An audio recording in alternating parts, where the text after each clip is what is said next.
So, yeah, this is a very interesting opening from Serral. He's not going for something like a 12 pull, which is something that he liked. He's not going for the hatch block. He's kind of anticipating this, though, to some degree. And he's going for a really oddly early gas. I'm not sure if he wants speed really fast. Well, I imagine he has to want speed really fast. I'm just not sure what it's going to accomplish.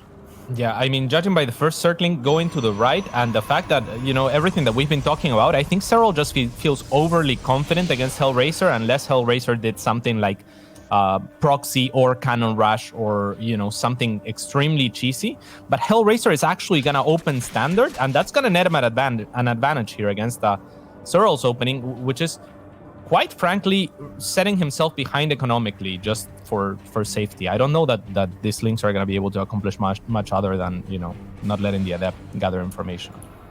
Yeah, Serral already saw the Void Ray, but the Void Ray is great. Defensively, it's cheaper than before. It can just go and clear the Overlords. Now Roaches aggressively are less of an option, so you can just take a fast third off of this Void Ray, and I wouldn't mind it at all from Hellraiser. And then maybe add a second Stargate later and do something crazy. Well, that's what he's done. He was looking for that Overlord and somehow missed it. Oh, that is just unfortunate. He didn't go further south, I think, was the problem for the Void Ray. So with Overlord speed kicking in, it is now obvious it was inevitable. Serral was going to get the scout, but it would have been really nice to further delay a scout on the second Stargate. This has been kind of popular, not just in general because of the Void Ray being changed, but also because it is ice and chrome, it feels. Good choice for the map. He starts up +1 flyer attacks, but also slaps down all three of those usual tech structures we would see. Also important to note, Serral didn't go for those roaches. The Void Ray early, perhaps enough of a deterrent since, you know, they can't be used aggressively anymore. Chooses instead to go straight into the Hydras. He did see that second Stargate at some point, so maybe this is half a response to that. And Hellraiser will actually finish the air weapon upgrades. I'm not sure if he just forgot about it, though. Right, that's also what I'm wondering. Not a bad season strat. I'm wondering if he started it and then was like, oh, it'll fake him out, or he wanted it and then he got scouted, so he used to fake him out and then forgot about it, or if he figures it's 100, right? I'll just get it for later. As I do see this game going to the later stage, if Serral doesn't kill Hellraiser.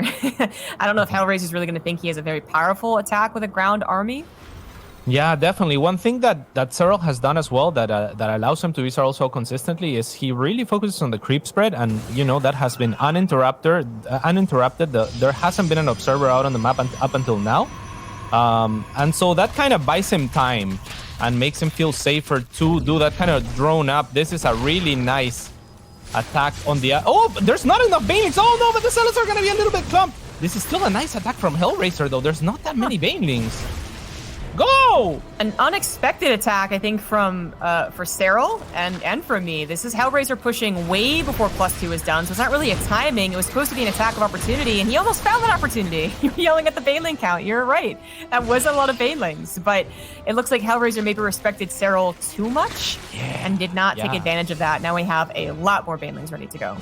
She's no idea. Oh, Storm isn't quite done either. It's going to have to be a canceled Nexus to buy more time. All right, Storm finishes up. We'll see if he can do it. Serral's going to have a decent concave.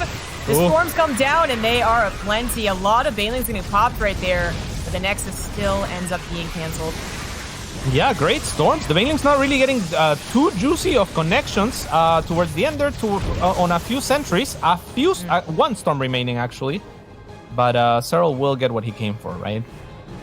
That didn't seem like a terrible defense, you know. Hellraiser is very close in supply. He finished Storm just the nick of time, but I think being out of position was just a little too unfortunate.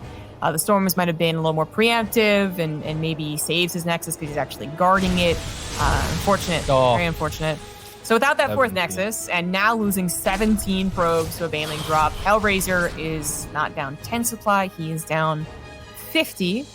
And not too many options to make a comeback with. Yeah. This is the kind of position that you would start thinking maybe Serral would start struggling to make a comeback if we flip the script. So it's it's going to be a difficult one to situate that fourth base. It seems like Serral's just going to continue to spread creep and move on to the map. And yeah, probably keep denying this fourth. That's what he came for. That's what he's going to do again. No, Hellraiser, stop! No. It's like he keeps on thinking Serral's gonna attack him from the left. He always moves over there as Serral is prepping on the right. Very unfortunate. There's just keeping up for Protoss army. Even though the Force Field plus Storm combination is looking quite feisty, there is just so much Serral left over, and he does have an attack on the left side. It's just not the main attack. The Banelings are getting some amazing splash damage off of very high health units. Serral is not full firsting. This is great. He actually got the better of the mental exchange here, right? Serral was so safe last game, so he says, okay, there's no way you go for something like cannons when I just open pull first. Hellraiser says, I bet you won't do that twice in a row, and gets the better end of that. Now, can Serral hold? I mean, it's Serral, so this is great, though. It's very really strong tough start against people who actually know what they're doing with cannon rushes to actually stop it with a drone pull. I mean, I feel like maybe it is necessary to pull drones and at least attempt it, but yeah, if people know what they're doing, especially on certain maps where like that pylon wall is a little bit easier to set up, yeah, there's not much you can do. So it is more about how do they respond post-hatchery tech, honestly. And I think Serral, I was pointing this out earlier, he has had experience against these players, but it's certainly not the type of play he has the most experience against. So we'll see if he makes a clumsy mistake. Yeah, I mean, when we look at Serral's approach to this type of games, he's usually the type of player that tends to avoid them. And the way that he avoids them is by being overly cautious, usually, right? Like by scouting everywhere, like in CVT, he'll send the drone and scout everywhere around his base. And, you know, he doesn't want to deal with it. So I completely agree with you. This is the type of situation where Serral is going to have to be most adaptive, perhaps, most out of his comfort zone, and a situation where I imagine Hellraiser is comfortable. So let's go. Well, Serral being able to sneak out that drone is already, I think, a bit of a problem. It's something that the Protoss, I think, they have to recognize as a possibility, but it's really nice when the Protoss can only focus on the attack to their Zerg opponent. When they start worrying about what's coming out of that natural or second hatchery, wherever it may be, that's when there's a little more doubt, I think. But I don't even know if Serral's really going to use it for anything suspicious. You know, a Hidden Spire is quite a drastic plan. You could just use it for a little bit more drone mining, as well as getting some roaches from the backside to come through. But Hellraiser's not bothering to scout for it. He did see the drone leave, but not even trying to get a cannon on it. Yeah, own base first. Yeah, I was kind of surprised that he stopped targeting the spine with the Zealot and just went in spite of there being 4 circlings. It looks like Hellraiser is really valuing the information here, even though he took the gas, which should give him a good idea of what Serral can and cannot do. And this is one of the things that I would say Serral, you know, if I am in his shoes, I would say, hey, maybe not Ravagers of a very delayed gas, but that's what he's choosing to do. I really like Hellraiser's position in spite of that hatchery outside from Serral. It is only that hatchery that makes me kind of concerned. Otherwise, I would agree with you 100%. Now it's only like a 90%. The hatchery can provide a little bit extra mining, and most importantly, the gas mining, or it can provide a different angle of attack, or it can provide a secret place to put tech structures. You know, there's options there, but Serral is focused mostly on stopping the shield batteries from continuing forward. Once those shield batteries are too far forward, they start helping Immortals crack in the ramp, and then before you know it, they're cracking your actual main base. There's only so much you can do. Yeah, I mean, once there's a War Prism with those Immortals, it becomes so very difficult. For now, Serral can feel somewhat at ease. And like you said, he is droning up. You know, when you brought up that possibility, I was like, could he really drone up? I'm not sure. Because it's so risky when you're being sieged like this and you feel like you're on a timer to try and squeeze out additional workers. And that's exactly what Serral's doing. He has a very decent defense, actually. More Ravagers than I would have thought he can make. Maybe his gas mines double or something. I'm not sure, but this actually looks pretty okay so far. Finally, Hellraiser scouts the hatchery, but with Creepspread already at the extent that it can be, and an Overlord scouting the high ground as well, it looks like Hellraiser's not going to try and stop that from mining. Yeah. Wait, Hellraiser spotted the hatchery of Serral? Yeah, he did. Yeah. Oh, that's good for him. Well, okay, I say that. Hold on. I don't think he did. He saw Creepspread, but I don't think he actually saw it.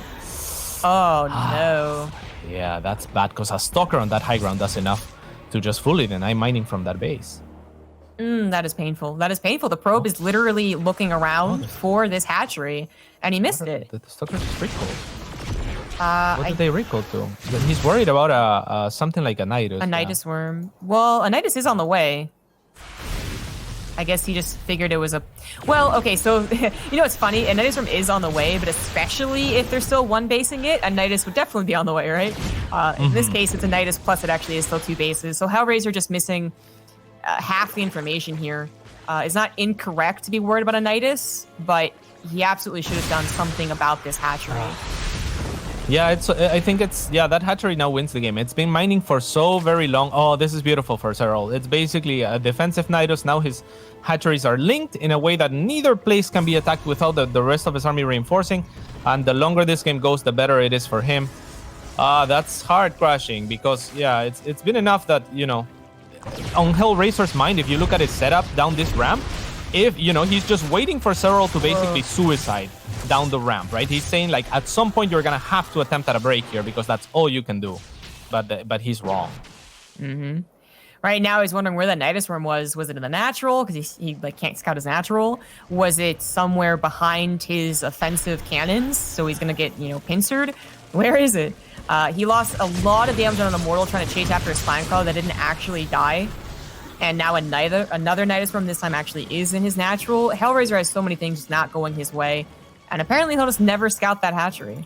Yeah. It's oh no, we finally did. Sorry. God. Thank God. I guess the probe came in and died to the links, but it's too late.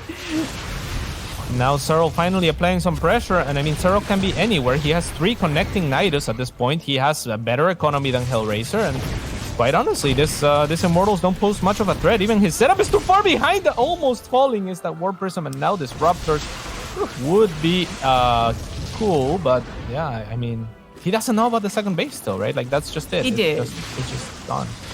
His probe did another, it did a 360 and then a, you know, like a 420 kind of thing. It finally found it again. But yeah, just there's nothing to do about it. GG.